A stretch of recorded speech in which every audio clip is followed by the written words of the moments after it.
And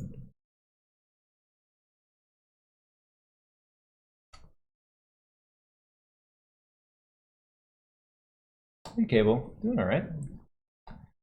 All right, so next part of the workshop, we're going to be doing the skinning today. So we got our base rig done last week, right? Now you're actually going to get to see things kind of coming together and working because the skinning is the main thing, right? But the first thing I do is when I'm going to start skinning is I hide all the unnecessary parts. Some of the stuff is already hidden, like the pauldron, cape, and stuff, but I want to make sure that there's nothing extra because it's just going to be difficult to deal with. So I'm going to hide all the belts. I'm going to hide this ring. Well, I'm just going to hide everything. Pouches, all this, boots. The boots stay because that's part of the main body. Eye patch, this stuff. Boot cuff can go away. Horns can go away. Buttons, mouth interior. This kind of like arm knot thing goes away. Hair goes away. And we're left with just this, right? So just the base body. And what I'm going to do now is we're going to show our skeleton. Make sure we turn on transparency mode, or basically the mode that you can X-ray joints. That's the word. So we can see the joints, despite the fact that they're in the body. Yeah, there's nothing on the top of the head because you can't see it because it's hair, right? In fact, there's a lot more here that I didn't need to include, but you know, whatever. So the first thing I do is I select all of my joints, right? So I hit Alt N because I've assigned history or hierarchy. Sorry, I select hierarchy. So select hierarchy. Right, I've just assigned the plus N that I mentioned last week. But anyway, select hierarchy. And then what we do is we take that and we assign it to the body. So we go skin. Whoops, I gotta get into rigging mode. Skin, bind skin. Hit the option box. Now, a few things to keep in mind. I like to do selected joints only. That way I can really control what's getting skinned. I don't like it like automatically assigning the whole skeleton. That just annoys the hell out of me. Closest distance is good. Classic linear, that's good. Interactive distance. And a maximum of 4 influences is very important as well. Game engines don't allow for more than 4 generally. I know Unity definitely does not. Unreal might allow for a couple more, but regardless, there's a limit, and it's good to know what those are. I do 4 because that's generally a safe bet. Then you want to pick your drop-off rate. Now your drop-off rate can you'll want to play around with it a little bit. I played around with this earlier, so 2 should work for me, unless it didn't save my settings, which is also possible because I'll change it depending on what I'm skinning at the time. And drop-off rate is essentially like how far away from the joint does the mesh have to be before it stops losing influence from that joint. So the smaller the distance is, the higher that you want the drop-off rate to be. Right? So we're going to apply this and see what happens. Okay.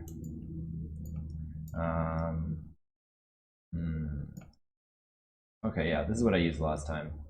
You know, it's never going to be perfect. We're going to have to be doing some work in order to get this to look, you know, in any way decent. But we'll get there, and that's what matters, right? Okay. I hate skinning. I also hate skinning. It's the worst. However, I'm going to show you some techniques on how I do skinning. Obviously, I'm not going to do the whole thing because that would take forever. I'm going to show you what my process is, and then I'll open a file where things are skinned, and we can move on. Okay, so the next thing that we got to do is we got to open up our component editor. So I always start with the component editor, and then I use the actual brush and stuff afterwards for anything that I want to like have an easier time smoothing out, you know. Okay, so what we're going to do now is we're going to oh wait, one more thing. Sorry. Let's make sure that the boots are also have a base skin in there. So yeah, skin, blind skin. You'll notice I didn't open the settings that time because the settings are the same as last time. I'm actually going to close this now. And I'm going to save this file. Okay.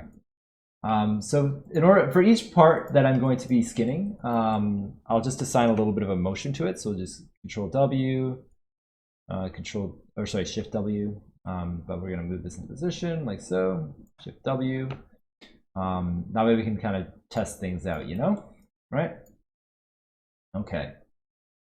It's going to be a little bit tricky because I have to have this freaking component editor on my screen so you guys can see it. But we'll do our best. We'll do our best. I usually have it on a second monitor. Okay, was there anything else I want to bring up before this? No. So the next thing that I got to do is you'll notice that one leg is influencing the other. So that's the first thing that I'm going to fix. Hold on, you got to hit F8 so I don't accidentally select joints. Actually, you can probably hide the joints right now. I don't need them on for this part. So what we're going to do is we're going to jump in here. And we're going to make sure that the right leg does not influence the left leg at all. I'm not going to worry about the other leg because we can just mirror it over at the end, right? And that's the best thing. Right? We go into our component editor, and we make sure that anything that's on the right side has 0 influence. Right? Now, something to keep in mind, when you're using the regular skinning tool, this tool here, oh wait, this isn't a custom shelf, you're not going to find that. Skin, what's it called again? Hold on, it is the paint, oh yeah, paint weights. There, paint skin weights. So when you click that, you're going to get this menu, and you can select and deselect and whatnot. You can technically use replace and 0 things out that way. This tool's a little bit finicky a lot of the times. A lot of the times it doesn't really know where to reassign values to. The component editor is much more reliable. It doesn't tend to have these kind of weird kinks in it. Also, when you undo stuff with this, sometimes it leaves some unwanted history behind. Like it won't actually perfectly undo it. It kind of like approximates it. So the editor is the better choice in my, or the editor is the better choice in my opinion.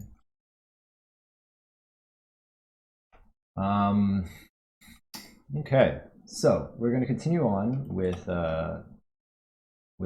getting rid of all the right side influence.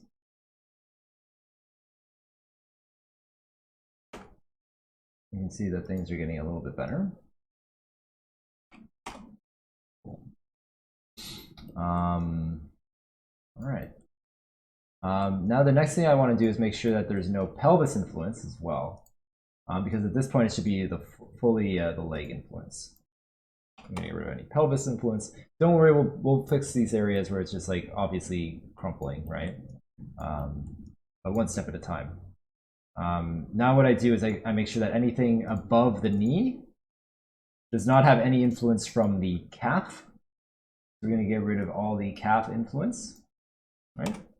And we're also going to get rid of all the knee influence. And we're going to bring that back in just a second, right? The knee is that extra joint, remember, that we added last week? Last week we added an extra joint on there that takes half of the rotation of the main leg. Same with on the elbows. I think we only did the elbows last week, but the knee is the exact same thing, right? And then similarly on the bottom here, we make sure that we select all of these, and we have no influence from the thigh and the knee. And you'll notice that I left one loop in the middle that has the knee influence, and I'll make sure that this is on 100% the knee influence. And now you'll see the benefit of having the knee joint, right? Look at that. So this might be a little bit too pointy, you might consider. So maybe you'd want to have more edge loops or something. But the point is that I have retained the volume of the knee way more than if I didn't have it. See, if I got rid of that knee joint, watch what happens. The knee will essentially just disappear and become like a flat nub. Boom. And then I could even, if I did like 50% weight on both, like there. Ignore that one bird, I just made a mistake. But you can see that this is way flatter than when we had the other joint. See, look how much of the volume is preserved. So having that little extra joint there really does wonders. Yeah, I do use iTunes cable. I know lots of people don't like it, but I like how I can organize my playlists and stuff, so I use it. It works for me. Yeah.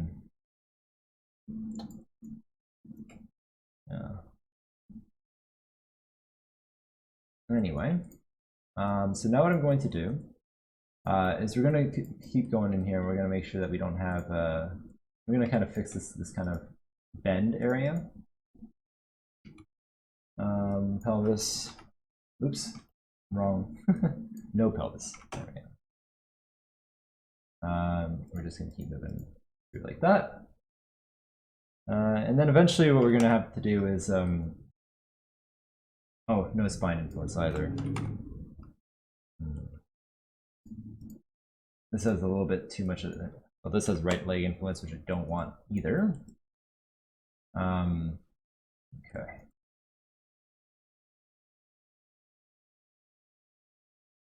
This is also going to have 0 of both. And this is where you start like kind of finessing a little bit. So I'm just trying to figure out, okay, how much do I want it to kind of bend up? Again, no spine influence. I should, one thing I should do actually is anything below here. Oops. Make sure that I'm in component mode with F8 because then you select joints, remember? Okay. I'm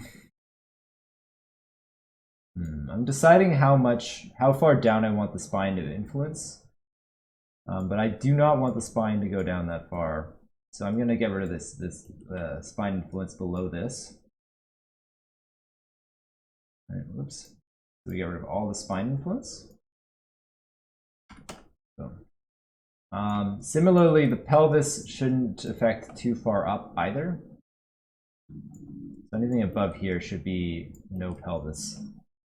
I usually try to follow the loops, right? So anything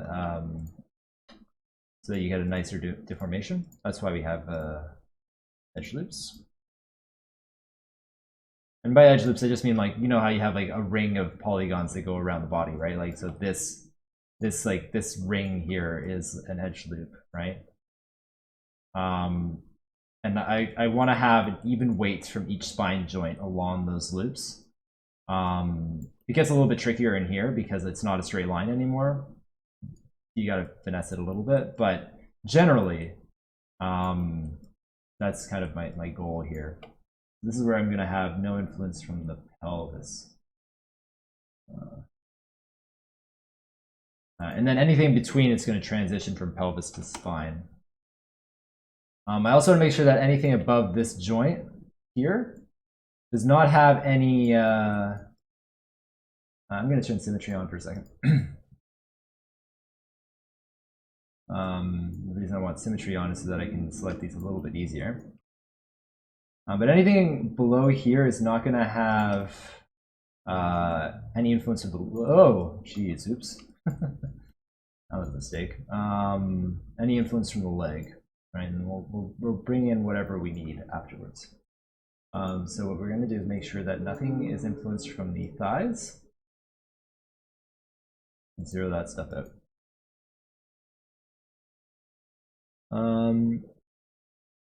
You have nice edge loops. That's right. That's the pickup line to use the bar. Hey, Sir Dead Joke.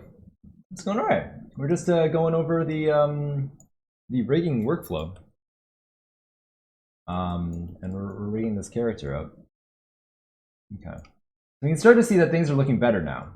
There's still this kind of crumpling, which we're about to deal with. However, we're retaining the volume of the leg, right? We're retaining the volume of the leg, and the stomach isn't collapsing when the leg moves up. So that's a great start. And like, don't be disheartened if things are taking a little bit of time. You require a lot of patience to do skinning. That's just how it is. Skinning is not a fast, easy thing to be doing.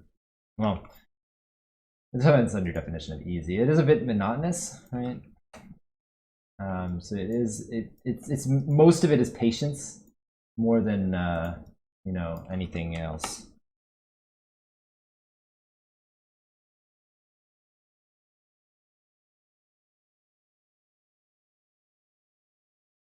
This is dope. Thank you. If you're interested, I've been posting the whole process here. We've been going through the last few weeks, probably last few months, I guess, creating this character. We've done everything from design to modeling, texturing, and now rigging, and we're going to be doing animation. Probably not next week, but the week after. Depends on how far we get in the rigging process today. But I really can't see us getting the face done today. There's no way. It's a lot. It's a challenge, you know? This is going to have to require more pelvis influence here. Okay, so this has pelvis, and then yeah.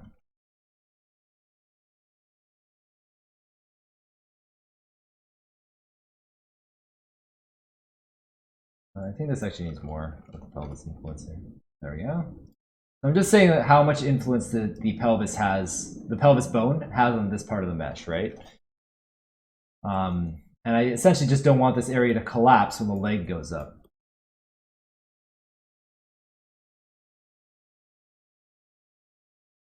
Turns out on this workshop we just don't learn to make characters. We also learn to get the girls to like. There you go. Learning all the pickup lines and the character creation workflow at the same time. Fancy that. 2 in 1. I should charge double. I should charge double for dating advice. Oh my god. Yeah, definitely don't come to me for dating advice.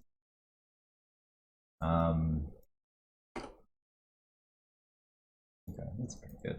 And again, I'm not going to get this absolutely 100% perfect. It takes hours if you're really nitpicky and being meticulous about it. But I do want to get to a relatively good place, you know. And that's just how it's going to be. Yeah. Okay. Kind of want to have a little bit more of the influence from the leg on here.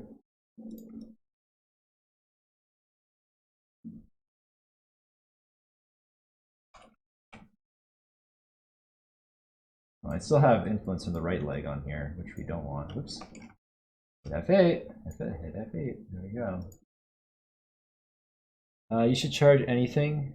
Give away all this knowledge for free. I don't know. I don't feel comfortable charging for this, if I'm honest. It's not like I'm going in and properly formatting these videos. They're very long VODs. So if you want the information, you can kind of sit and watch. But I definitely wouldn't charge for this.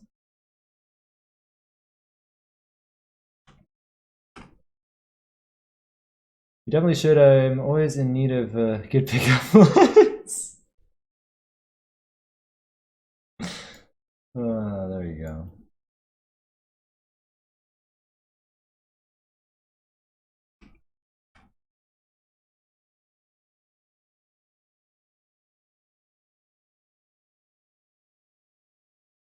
Okay.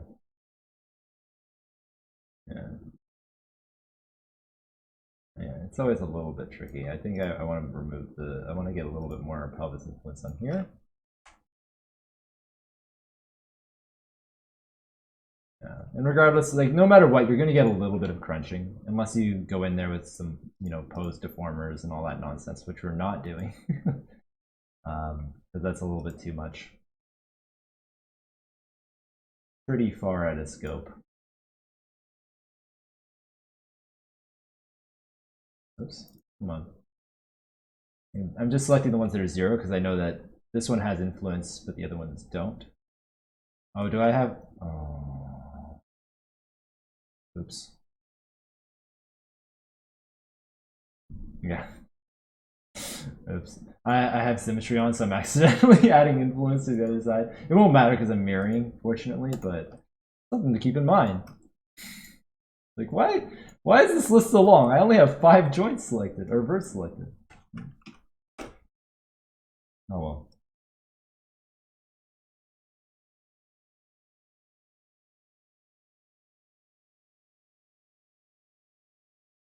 Mistakes are made, and that's fine.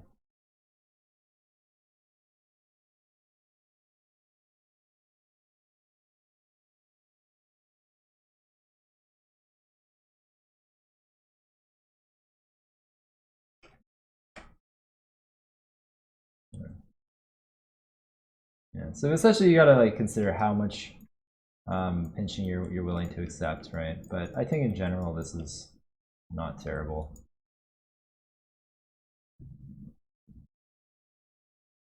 Okay.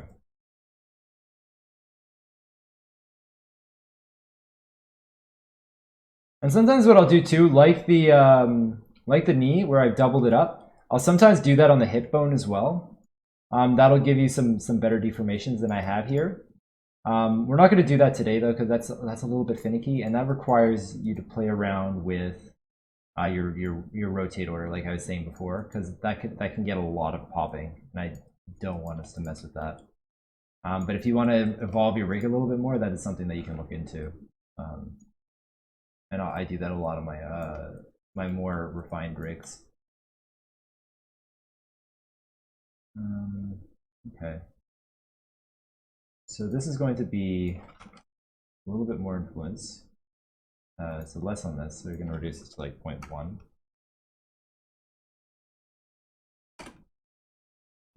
Pickup lines aside, kudos to you for being so smooth and fast with this work. I've got a friend that does this as well, and I've been suffering in his voice multiple times.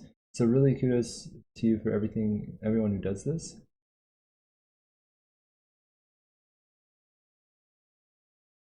I've seen, oh, the suffering. Oh, he is suffering. It's not the most pleasant. No, if I could not do this, I'd be a happier person.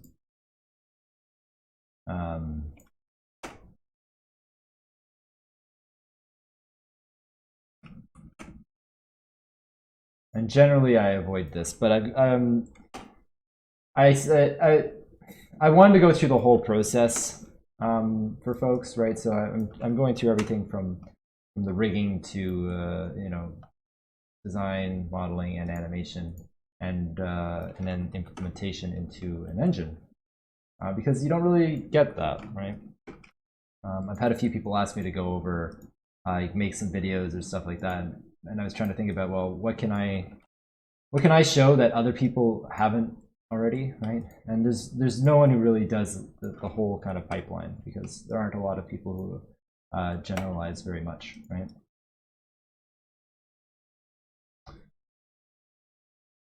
So I thought that would be a good thing that I could go over. And I'll be, you know, I'll be frank that I'm not a top tier rigger. I'm not a top tier programmer or anything like that. But I can get some basic foundations down. It's hard to ever understand what an entire process is, because most professionals don't or can't walk through the entire workflow. Yeah, is more valuable than it can be said. Well, thank you very much, Talbot.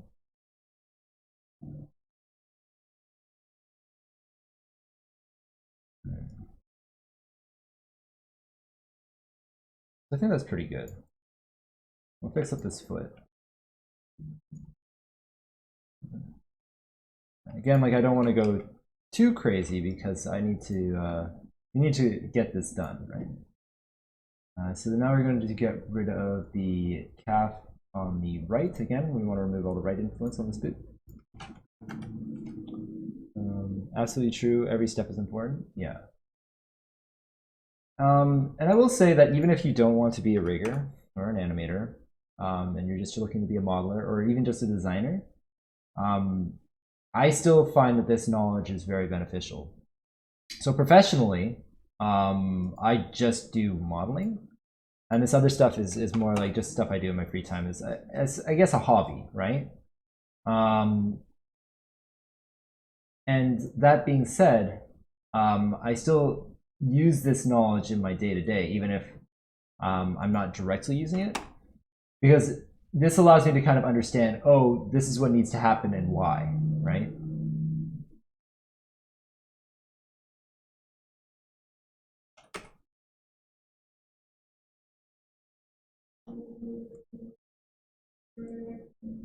I think the why is very, very important.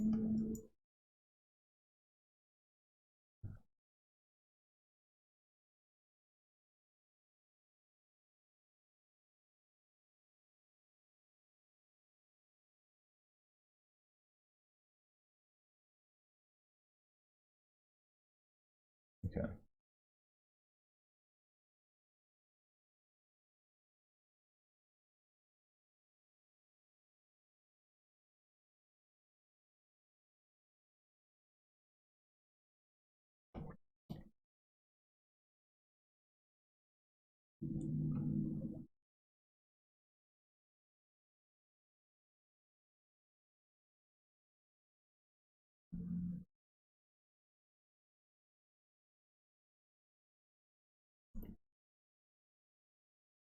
Okay, so now what I'm going to do is make sure that the foot influence is not influencing the calf, or the calf is not influencing the foot, sorry. The same kind of process all the way down, right?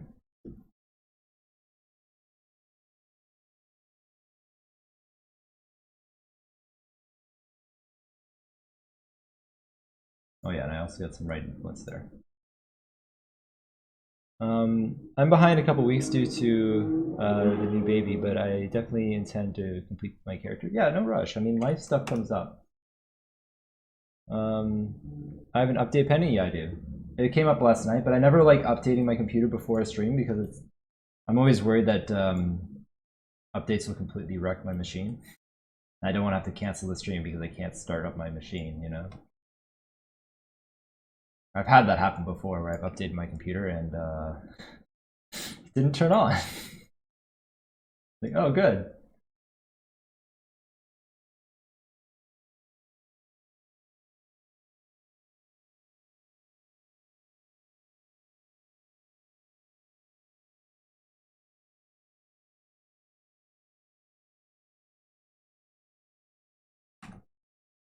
There we go. And I want to make sure that the toe is only influencing the bottom.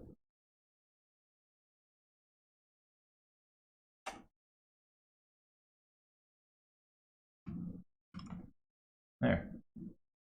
Oh, that's pretty good.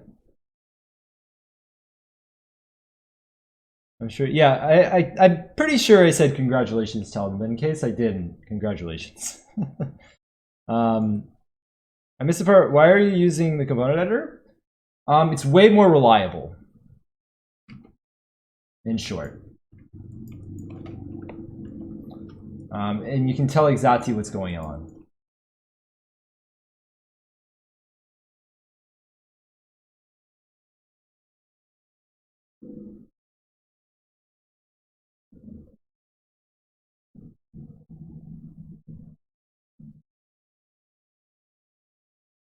It's much easier to zero out things that you don't want influencing on, that you don't want to have an influence on.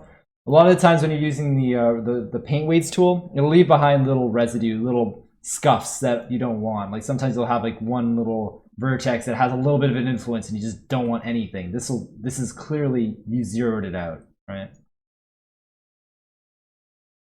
Baby is good, and yeah, I'm tired, but in a good way. Not in a bad way. He just eats at all times of the night. But yeah, it's adorable and it's fulfilling. That's good.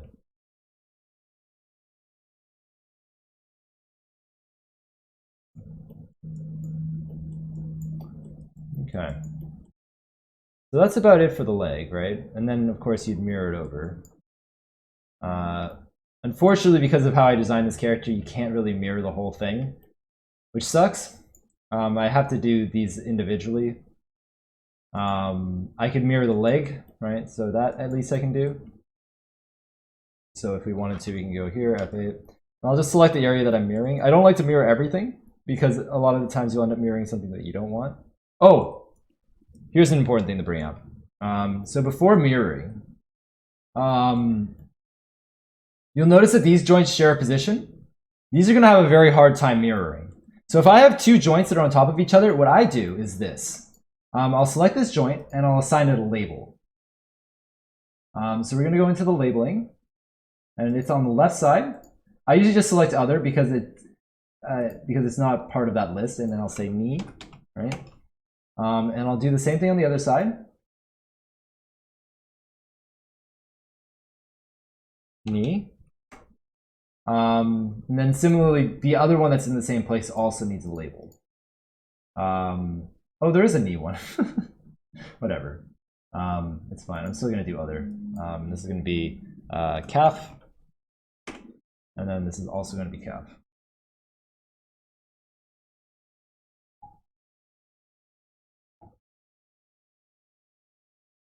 Yeah. Great.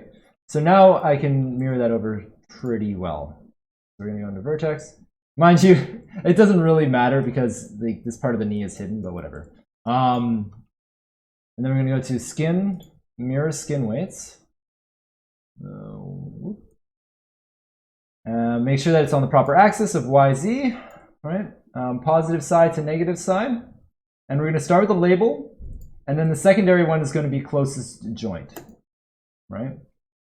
So if it doesn't have a label, it's going to use the closest joint. And if it does, then it's going to mirror with the label. We're just going to mirror. Boom. And now what we do is if we move this one around, it's all good, right? There we are. I probably should have worked on the side a little bit more. You'll see it's kind of collapsing. That's just because it has too much pelvis influence, right? Not a big deal, really. I could just go in here and I can adjust as needed.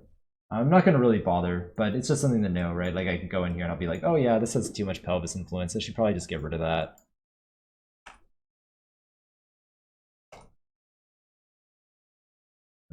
And yeah, it's just, you know, no big deal. Oh.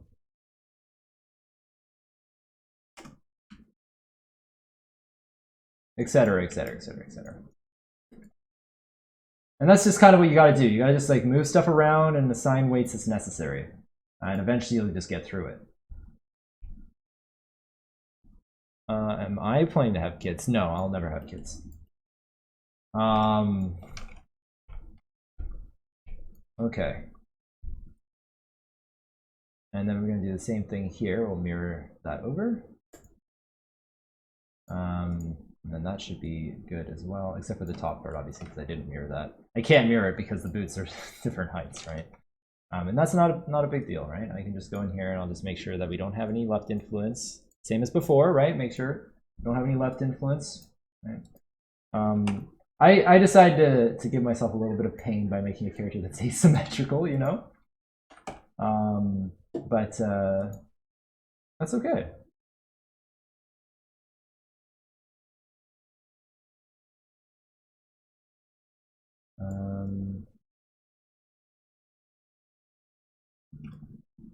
And then we're going to go into our thing here. And whoops, did I just close the component editor? I did. There it is. Let's make sure that we have no half influence. And then this one has the knee influence. This is 100% knee. Oops, I didn't get rid of the knee influence on the top, but that's okay. There. Oh, and I didn't say this earlier as well because I did just assign the knee 100% to the one vert. But if you want to like blend this out a little bit more, this is what I should have done: is just add a little bit of knee influence on these other joints or other verts. Sorry. Yeah, there we go. That'll make it feel a little less overly pointy.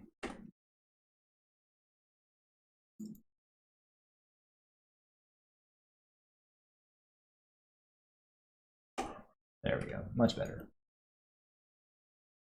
Boom. Knee. Yeah. I'm not 100% happy with this because again, like the knee is kind of like bulging a little bit. So maybe I would actually add a little bit more on here as well to kind of pull out the base of the knee a little bit.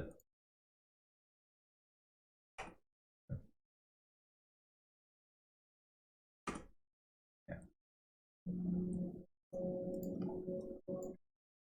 And there you have it. And you can you can nitpick at that for forever until you're happy with it.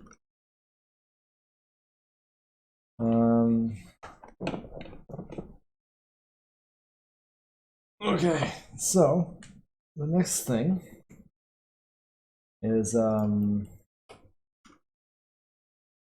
arm. The arm has the issues, right?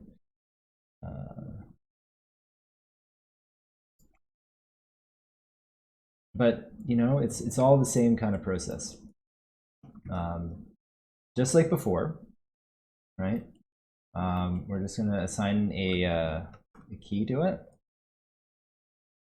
Pull it up, and then the clavicle. What a disaster, right? So this is overwhelming, right? This would be overwhelming for a lot of people, but it's actually not that bad, right? All you have to do is the same thing that we did before, is we just assign and deassign areas that we don't want influenced, right? And this applies everywhere, right? So just go at this like this, right? You know, just everyone relax, and then we're gonna do this. Shift select this. Boom. Oops. Make sure we're in component mode. There we go. And we're gonna remove all influence from the arm.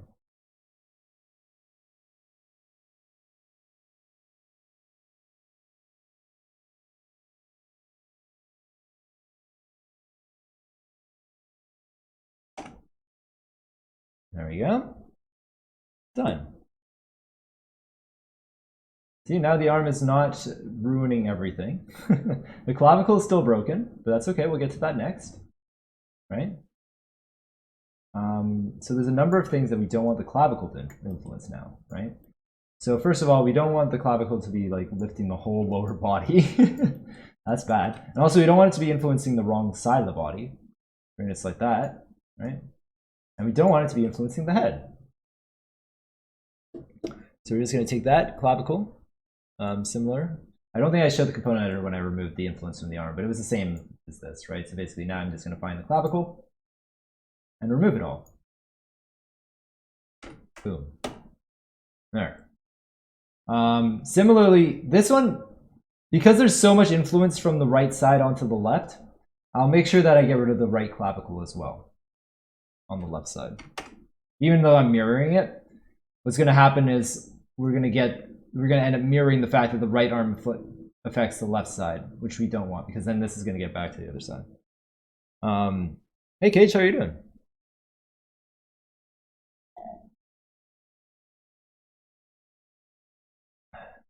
All right. That's fine. Well, I noticed that the ear is still, I missed a couple verts on the ear. Not a big deal, because I'm going to be assigning the head to that. In fact, I'll do that now. We'll make sure that the head is, oops. The head has the full influence on the head verts, right? This is just going to be 100% head build. Boom. Now it looks fine. No problems there, and we can move the head around, right? So it's all dandy. Yeah. And now what we have to do is you have to smooth out. The influence of the spine, right? I'm actually going to test the spine out. The spine's janky. Yeah. This one, I think what I have to do is obviously I have to smooth out the spine influence more, right? And that's fine. The spine is pretty easy to deal with, but it is a little bit more meticulous, I guess. So you just want to make sure that you select all the verts around, right?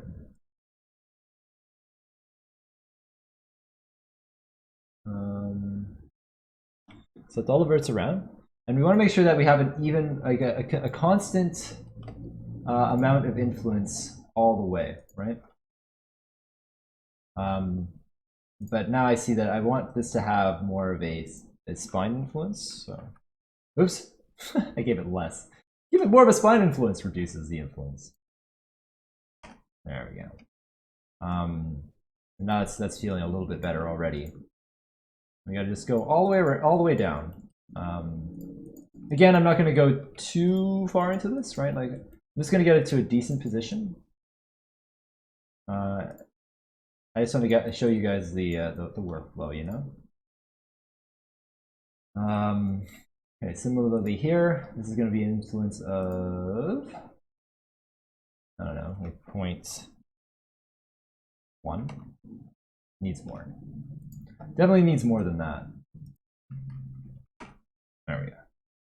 Well, that's already a lot better.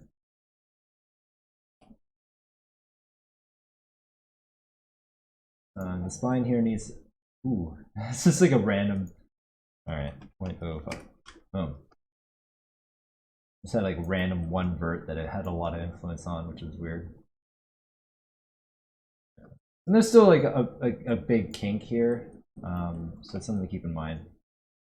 But the fun thing is now that we have this kind of skinned a little bit, is we can see that what we did before, where we have the contrapposto that I was telling you about, right? So if I move this joint, right, the spine stays straight up, but the hips move. Wonderful. That's very nice to have.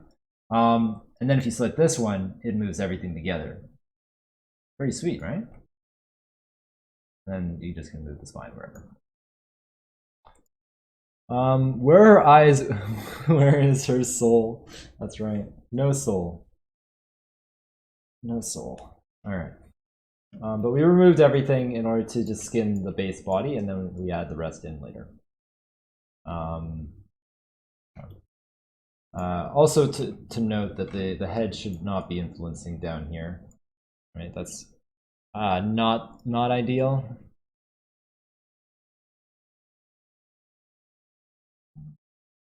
Come on.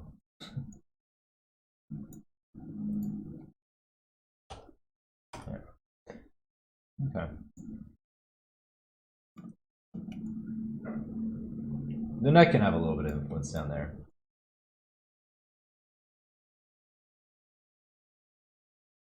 Yeah, even this is what I would consider to be too much on the head, but no. I usually don't have any influence on the head below where this collar is. But this is actually, like, I almost feel like this might be acceptable, but I generally don't do that. I mean, I'll generally like end it about here.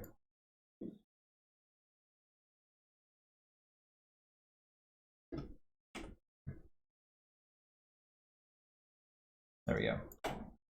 So then you don't end up with like a noodle neck, you know? There we go, that's much better. And this is probably too much influence for the neck as well. I'd probably reduce this a lot.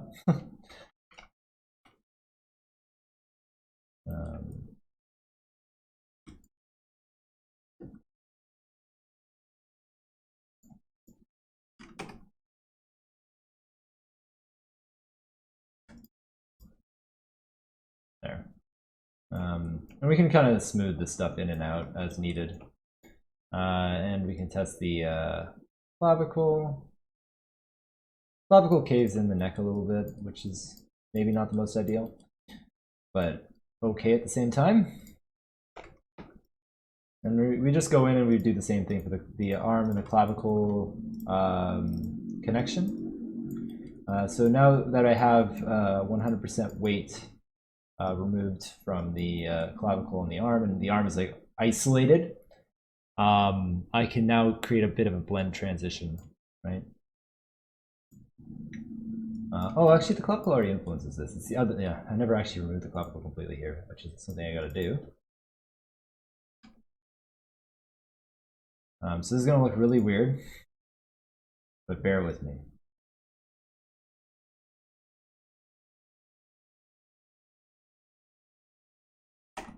There. Okay. And now what we do is we bring the clavicle back in, right? But we can define it per loop and make sure that every loop has the same influence.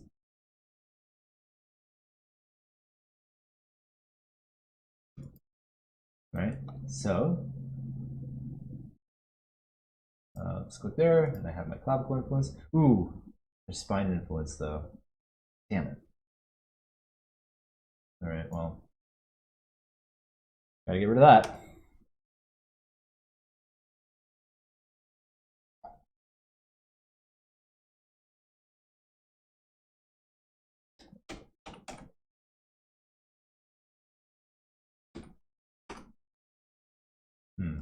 I think pointing is good.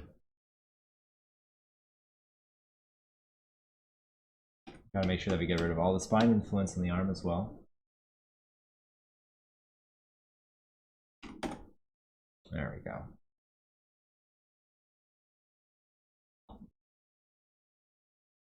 Bring in a bit more of the clavicle. Oh, come on. I missed some verts.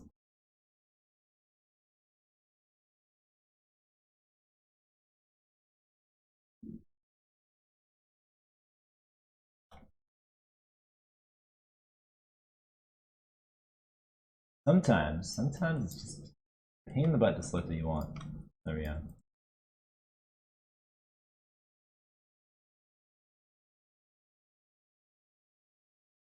Make sure this has all the same, just about 0.6.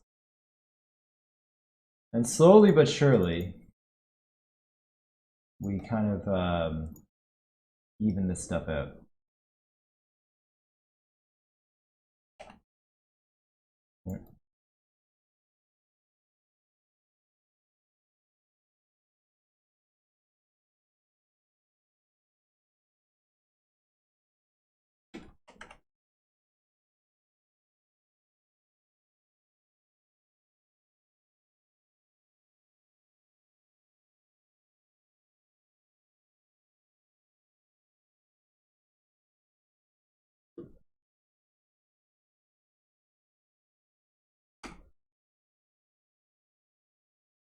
I think this is going to have probably about a 0.1 of clavicle influence. There.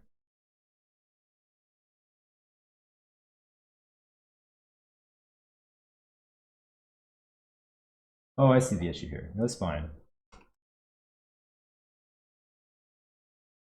Yeah. All right. And then similarly, like this has to have more of the clavicle influence. It looks a little bit weird because this part of the shoulder is actually collapsed because it doesn't have any influence, or it doesn't have 100% influence from the clavicle.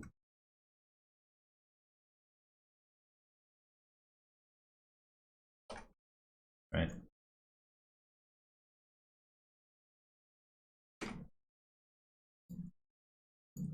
This is how much the shoulder would go up, right?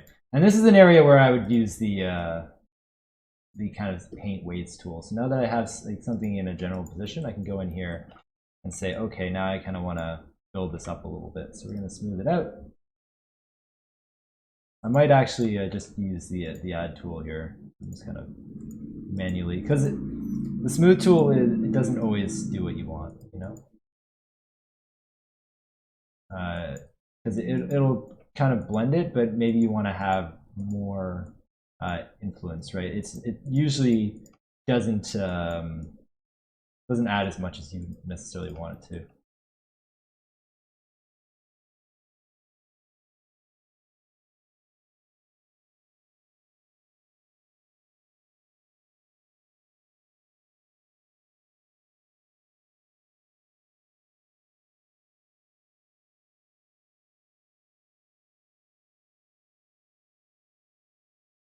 Yeah, and these are areas where I'm more willing to be a little bit less precise. If there's a lot of verts going on, you don't want to be going in the component editor and really, you know, modifying each vert. I'll only ever go in if one vert is just not doing what I want, no matter how hard I try. Then I kind of go in there and I'll work with the component editor to make it do what I want. Right. Okay. So anyways, something along those lines, right? I'm not going to do the elbow because the elbow is the same thing as the knee, right? Where basically remove both influences. But I felt the shoulder is a good place to kind of go over, right?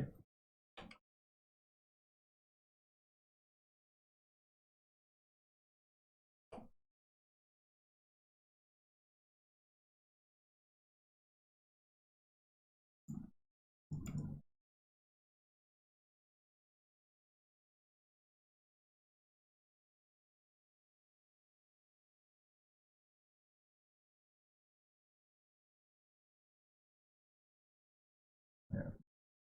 And just go in and smooth that stuff out, right? You don't want the clavicle to really be influencing this far down, actually. This is probably too far for the clavicle to be influencing. So I might remove that.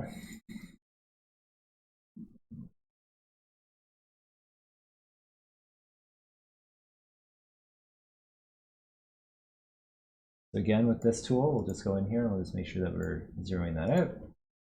We'll go in and blend it again.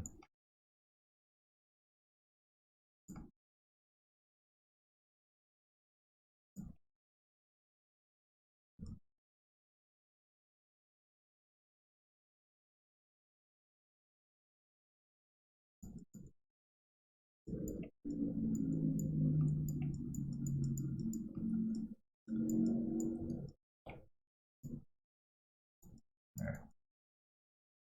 And we'll probably go in and add a little bit here.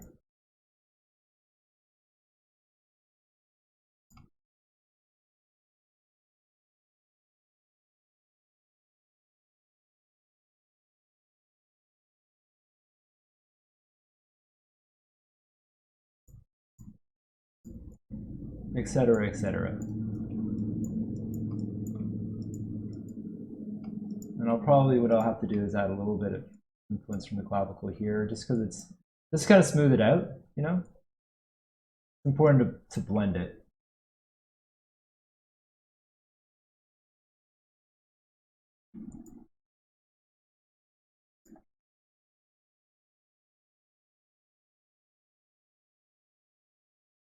Anyway. So I think that's pretty decent. I mean, this again, I keep saying it, this is decent, then I go in and I do more, right? Just how it is. But I think that this is probably going to need a little bit more spine influence. There. I just want to have this more of a straight line that I just wasn't getting. Anywho. Decent, decent, decent. Now similarly for the fingers, I'll just do one finger because again, this is a very meticulous. But what I will do is I'll just kind of curl the finger a little bit so that I get a little bit of an idea of what's happening, right? And we just go in there and we just make sure that we assign the necessary weights. So the center one here will be influencing to this is finger joint 1, or sorry, 2. So we're going to go to finger index 2. We'll just assign a value of 1. And you can see that that's already kind of fleshed out a lot more. Similarly here. Now, this is something that I'll keep in mind as well. If I was to do a stretchy rig, this final point here on the digit, I'd want to use influence from that. We're not doing a stretchy rig, so you don't need it, but it's something to keep in mind, right? So what I would probably do is something like this, where I assign this to digit 4, which is this last one, right? We don't necessarily need that because, again, this is not a stretchy rig. Right?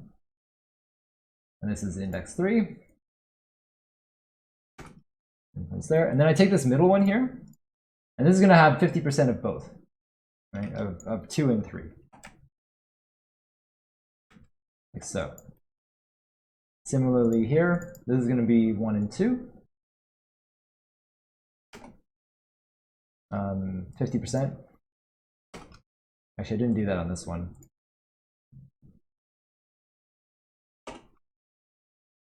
Hey, Becca, welcome in.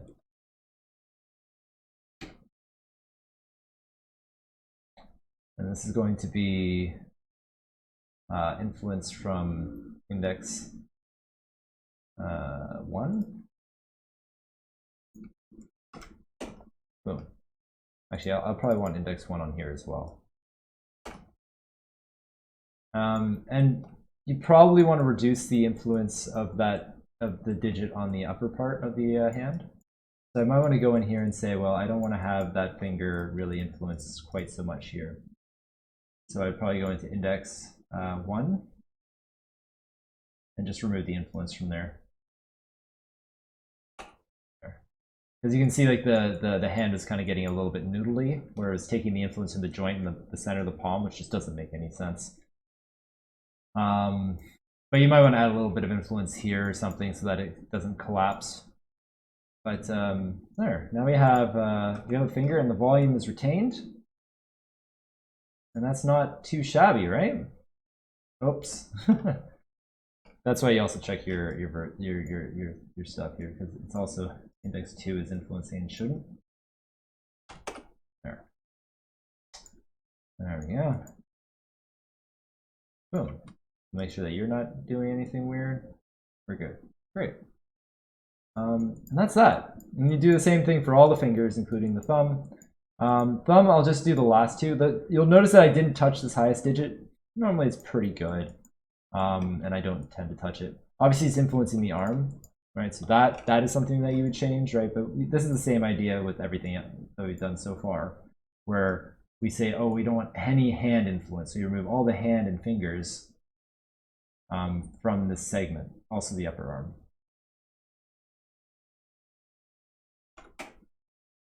There. And then if I move the digits now, it's not gonna, yeah. You know, it doesn't affect the arm. That is that.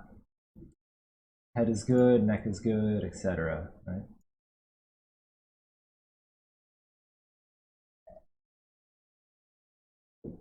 And if anyone has any questions, feel free to jump in at any time. But I think that's about it for the main body. So once the main body is skinned, hold on just a second, let me hide my screen, and I'll open up the other file.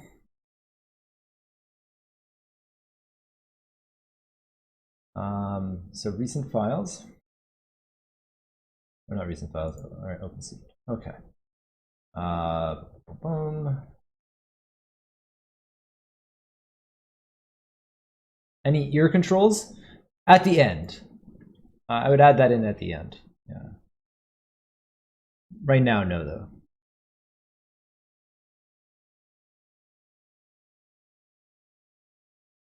That was mainly just the skinning for the main body, right? Okay. So this is the full skinning that I had done prior to this stream, right? So this is all the same process, but this is just kind of like the result that I got after working at it. I don't remember if I did, yeah, the clavicle, I didn't end up fixing that area as much as I would like, but it's okay. You know. Great. So now what I want to show you guys, hold on, let me hide my screen one more time. I'm just going to save this as a new file so that I can work on the next part of what we're discussing today. Okay. So the next thing that I want to bring up is we have our main skeleton, and now we're adding extra stuff. So this would be things like the ears, like Loner Wolf was asking about, but we'll get to that. Okay. So extra joints, extra controls, extra meshes. After I have the base body done, I go through every single piece and see what is required, what we need, right? So the next thing in the step, the next object I have here is the pauldron. So it's like, okay, now I have to make the pauldron follow the body, and how do I want to do that? And this is a great way to kind of like piecemeal it, so it's just not overwhelming. So you have like, you don't end up having everything in your face all at once, right? Because you can get really easily overwhelmed if you do that. So what I end up doing next is take your skeleton joint, click anywhere. And I'm going to put that underneath the pauldron. Now, because I've kept all my transforms from when I was working,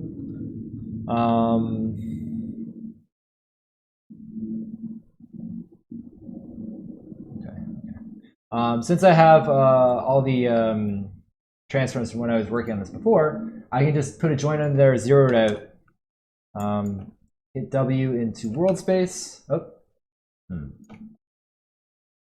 Oh yeah, that's right. This doesn't have any rotation on it.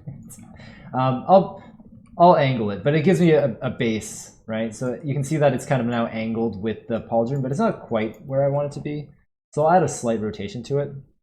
I wanted to follow the main skeleton rotations, and everything in the main skeleton rotation has the X pointing down the arm. So I want to kind of follow that same trend, and I'm just going to rotate it a little bit this way. There. And we'll just freeze those transforms. Fortunately, the pauldron is very, very easy. And it's just going to be 100% weighted to that particular joint. So now what we're going to do is we're going to take that. Why won't you? Am I crazy? Why? Oh, because mesh is in reference mode, and I parented it in the mesh group. Like, why can't I select this joint? No, it's fine. All right, so it's unparented now. We're going to put it underneath the arm because it's going to be following this arm joint, right? And we're going to skin this to the shoulder, right? So I'm going to get out of reference mode there. I'm going to just select all of this stuff, and we're just going to skin it to that joint. Skin, fine skin. Boom. And there is our pauldron, right? Now, what I'm going to do is I'm going to take, remember we made these cubes earlier, right? I have that attached to a script, but you know how to create the cube control from last stream. But because I don't want to have to create it again, and I've created a script, I did show you how to make a script as well if you wanted. I'll just create the cube. I guess I didn't really get into too much detail on how to create a script, but essentially, like when you create a cube, I told you that it outputted that one script. If you wanted to, you could just right click and you could go in and like add a shelf item. I forget how you do that exactly, actually. But you can probably just look that up. But you can create a new shelf item and call it a Python or a Mel script. In that case, it was Mel. You could also just type it into here, that same command, and it would rebuild the cube. But anyway, we have a cube control. And I'm going to take that cube control, and what I'm going to do is I'm going to name it. Right, so this is going to be CN dip 01 pauldron. Right, and then we're going to just constrain that, so we're going to group it. Right.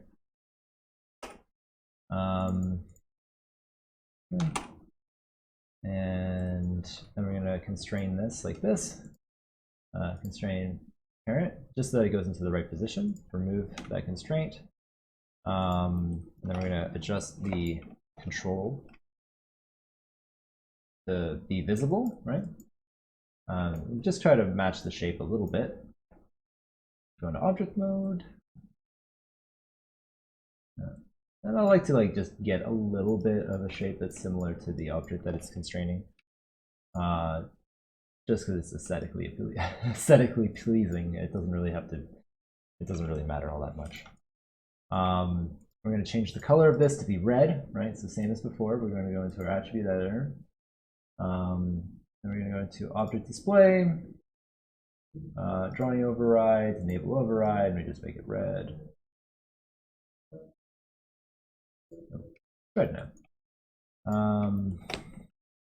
And then this needs to constrain this joint. So you go constrain parent. Now the issue is that this controller needs to follow with the body, right? It needs to follow the arm.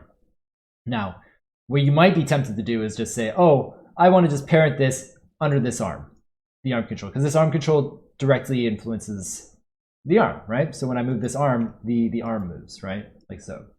However, remember we had distributed the twist values along these two joints, which means that this joint here is not going to be the same as the rotation of this controller. And if we had, say, an IK-FK switch, this joint wouldn't always be driven by the FK controller, so it wouldn't necessarily work. Instead, what we have to do is we have to create an anchor group. So we're going to create a group. You can go here. I'm going to just copy the name of that and replace ADJ with anchor. And how the anchor is going to work is I'm going to take this joint and I'm going to parent constrain it to this. Constrain parent. And what I'm doing is I'm constraining it to the same parent that this joint has, right? So this joint is parented underneath this joint. So that means that this joint will be constraining this controller, or the group that this controller is in. So now we parent it underneath, and lo and behold, the controller is now following along, right?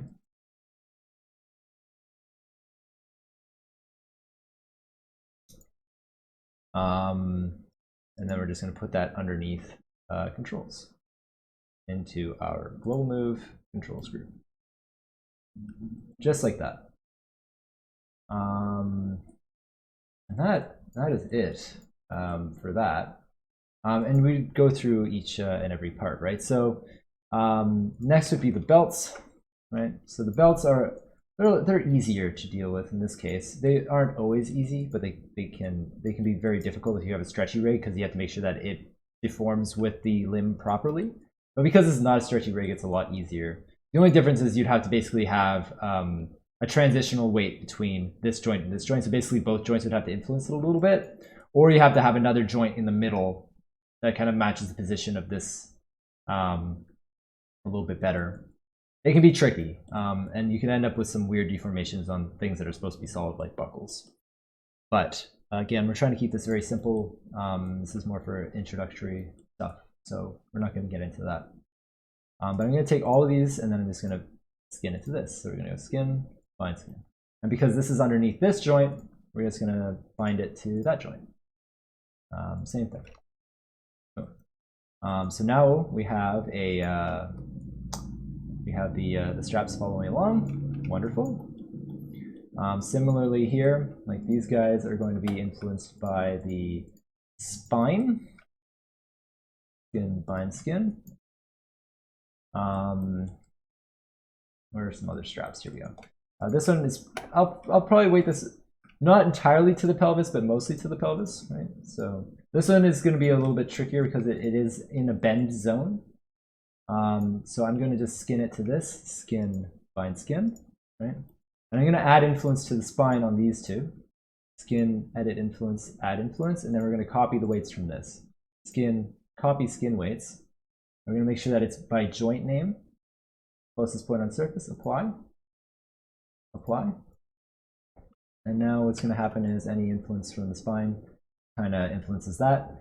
Because the buckle is all the way on, like 100% on the pelvis, I maybe go in and make sure that there's no spine influence on this part of the strap, because I don't want it to be shifting around too much. So I'd maybe go on here and then go into the component editor and add in or remove the spine influence on that particular part of the belt. And you might need to blend it a little bit better. In this case, the influence is not all that notable, so it's not a big deal, but it might be on other characters. But it's mainly just so that I make sure that it looks decent. Right? We'll also notice, because of where I put that, there is a little bit of clipping from the leg, right? I'm cool with this personally. You might not be. If you're not, you might want to add additional joints for this area so that you can move it around when you're moving the leg around. So all that would be is just adding another joint here, weighting it to the buckle and this part of the belt strap, and then parenting it under the pelvis and doing the same thing that we did on the shoulder. All of these belts, yeah, pretty much like a Kingdom Hearts or Final Fantasy character for sure. One day, KH5, that's right. Okay, I'm gonna hide the skeleton for a second again, so that I can select these belts. So I'm just gonna skin it to this, skin, bind skin. Similarly for you, Skin by skin. Oops. Oh, I had the lights up. Like, wait a minute. That's definitely not skin. All right, and then we're gonna select this guy. This guy made a mistake. Well, not a mistake, but because these are combined, it's just a little bit more of a pain. Skin, bind skin.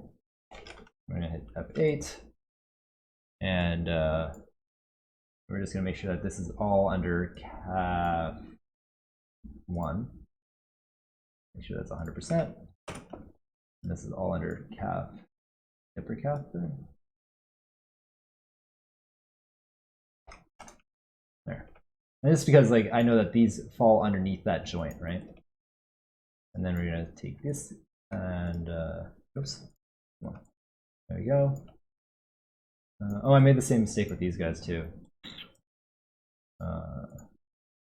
Skin, bind skin. Whoa, that was surprising. Elzeus GG is now following. Thank you for following. We're gonna copy skin weights like so, and then we're gonna just skin this.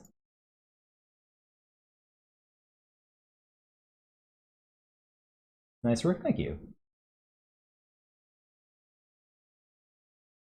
And bind skin. Okay. And that's that.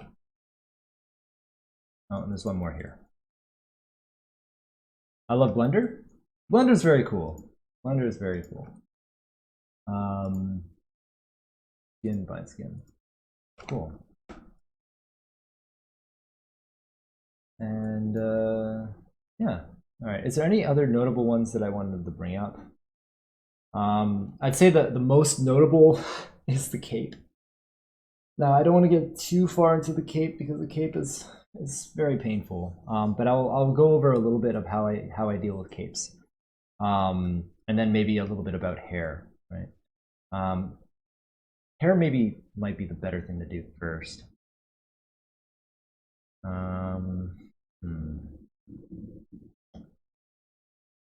You know, before I do any of that,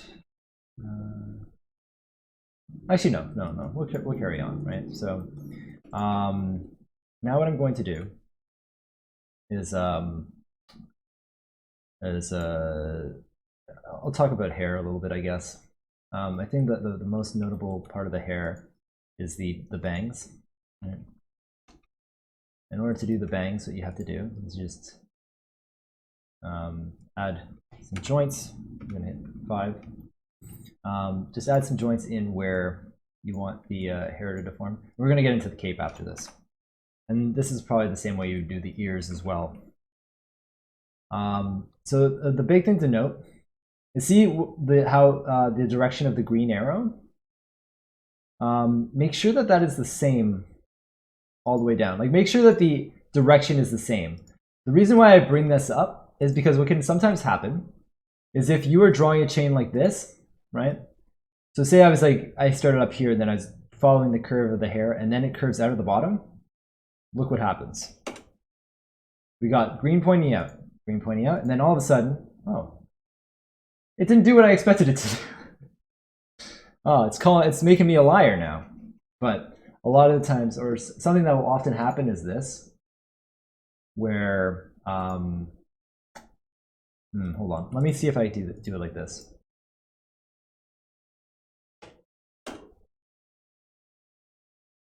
No, it's just making a liar out of me. Anyway, but what will happen a lot of the time is this will be 180 degrees. Because the orientation relative to this joint is the opposite, it'll flip it the other way, right? And we will notice that for sure if we create another chain for this part, right? Yeah, there it is. There, it did it. Okay, this is what I'm talking about. See? I think that the reason it did this is because I passed the vertical axis. And now it's like, yeah, no, the joint goes the other way. Lone Wolf, I'll do the boss battle after the workshop, if you don't mind.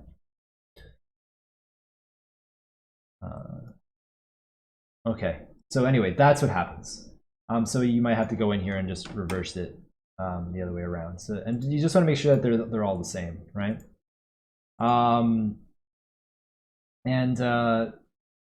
The reason for this is because if I was to select all these joints and I wanted the hair to move together, like so, what would end up happening is some of the hair would move the opposite direction because the rotations are reversed, right? So say I didn't rotate this. There. Watch what happens. See? Instead of flipping out like all the other joints are, this one is rotating inwards. And that's not what we want. Now, if you get to a situation where you have multiple joints in a chain that are having this issue, you'll have to unparent them all and then parent one at a time, like so. So basically, I'd unparent this and I'd unparent the child, right? And I would say like, okay, now I fix this one. Sorry, first, okay, this would be parented. I fix this one, and then once that's fixed, I take its child and then put it back underneath, and then fix that one, and then go all the way down the chain. The reason I do that is because otherwise it's gonna like flip your joints all over the place. And also, usually at the end of the chain, I'll make sure that this is zeroed out because it'll take the world rotation as opposed to taking the rotation of the object, or of its parent, sorry. So that's not what we want. Once I have those kind of in a position, I'm going to the side view and I make sure that these are all lined up. So we're going to just rotate that out. These transforms, move this and move this into position. We're going to move this over here. And on the version that I have, I also added a joint in the back here for a little bit of movement, but we're not going to bother with that just for the sake of demoing, right? And then what we're going to do is you'd want to name all these too, like BIP 001 hair bang L, right? And you can go down here and be like, okay, yeah, that's hair bang L, and this is hair bang 1L, and then this is 2L, etc., etc. And then you take this and you'd mirror it over, right? So skin, mirror, joints, and apply. Right. All right, and then same thing for this, you know, hair side. Hey, Pots, how you doing? Also, for the sake of consistency, you'll notice that I did a small h. I probably should have just kept it caps because that's what I've been doing for all my other joints, but whatever, it's fine. This is this, and then this is this. Right? Anyway, you just name all your joints. Make sure you name your joints. That's very important. It becomes very hard to skin stuff otherwise, right?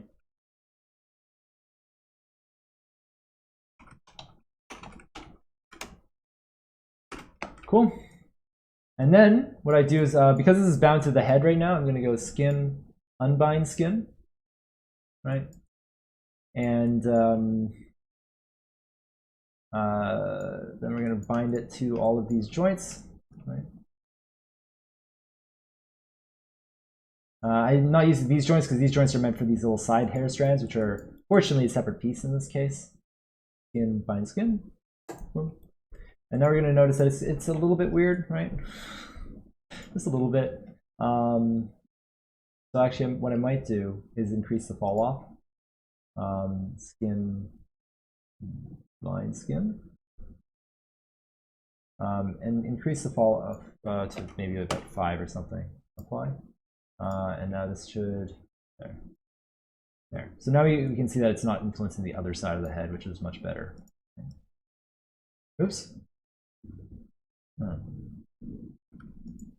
I didn't have all the joints selected. There we go. There we go. Cool. And then what I would do is I make sure that everything else is connected to the head. I don't have any joints controlling the back of the hair in this particular one, but I didn't in mind. So what I ended up doing is I just selected the top of the head, but I'm going to select the top and the back because otherwise the back is going to be influenced and I don't want it to be, right? So now I'm just going to make sure that I get like a general like big chunk of the head. Whoops. Hold on, I made a mistake. First, before that, make sure you add it in the head as an influence. Add influence. Back to this, okay. And then we go into our editor here, tool settings, select the head, right? Make sure it's unlocked, and we're gonna flood it full, there. And then we hit this, and then we reverse it, and I take the head and I just smooth it out a little bit. Now I would be a little less haphazard about selecting these, but now you can see that now it doesn't influence the rest of the head. And this is a relatively smooth transition. You could go in there and paint it a little bit as well to make it a little nicer. I probably would fix this a little bit so that it's not influencing that other part of the hair, but you know, yeah, maybe I'll do that just for the sake of showing, right? So basically I don't want the center bang to be influencing the side. This is why it's very important to name your joints, right? Because you can see what's going on here. Hit 0, there we go. And now we can see that when I move this around, it doesn't influence the wrong portion, right? And then again, like I did with the pauldron, I'd create little controllers and apply them all over the hair and then group it, right? But we're not going to bother with that right now. Anyway, so then what I do is I take all of these joints and I parent them under the head bone, like so. There. And now the hair will still follow along as it's supposed to. And again, you'd want to add little controllers to this the same way we did with the pauldron. However, you don't need to add an anchor control like we did for the pauldron. The head is 100% influenced by this controller, so we can just parent the hair controllers right underneath this. All right, and that's that. And then we do that for all the other parts. If you wanted to add ears, it would be the same thing. In fact, we could probably add ears on my version because I hadn't done that yet. All right. Next is the cape. Okay, I'm gonna hide my screen again. We're gonna open up the other file.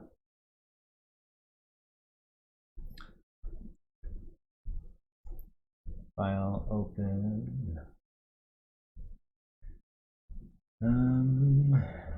Which one is the right one? I should have named my files properly, but I didn't.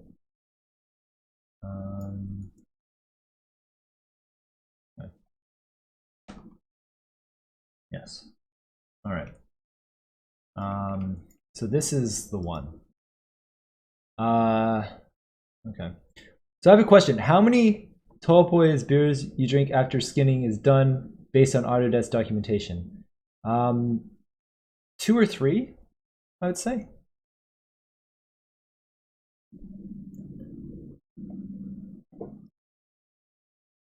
Two or three usually does it. Okay. So this isn't my final skin weight, by the way. You can see that it's a little bit jacked up. Although I think the one that I have is not a whole lot better than this. Anyway, so the thing to consider about capes. Capes I usually break up into multiple joint chains. I usually don't have just one because I like to have a little bit of overlapping on the cape. If you had one joint, your life would probably be a little bit easier, but you're gonna need, I think you're really gonna need at least 3. And the reason for that is because like you gotta follow the shoulder, right?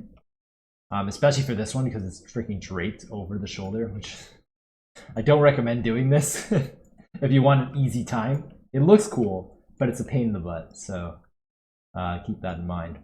And then there's also the collar, right? So the first thing I do is I go in and I place my joint chains, which I did the same way that I do everything else, right? I go into one side view, I select my joint. For this one, I don't go down the whole way because I want to have a very straight chain. So I actually go one at the top and one at the bottom, like so. And then once I have that in place, I duplicate it, and I just duplicate it and match with the topology of the cape. I'll usually pick a number of loops to go down. In this case, I picked 4, right? And I just go down all the way to the bottom. And then what we have to do is you have to then parent it properly. So we just take it up and parent it up. It would have been smart if I had named these joints before duplicating them, because then they would have gotten renamed automatically. But I didn't. Anyway, that's what I did. So you have that, and then we like duplicate the chain and position it for the other ones. Because this cape kind of flares out a little bit, I did rotate it slightly outwards. Generally, it isn't the most fun if you do that, because if you do that, then it's going to be harder to deform. But you got to do what you got to do. Does the cape look complicated to rig? It is very complicated. This would be the same way for wings. Wings is a lot easier. No, sorry. Wings are a lot harder. It is not the same as wings. I can show you a wing rig. It's not a very good wing rig, but I can pull that up as well if you want.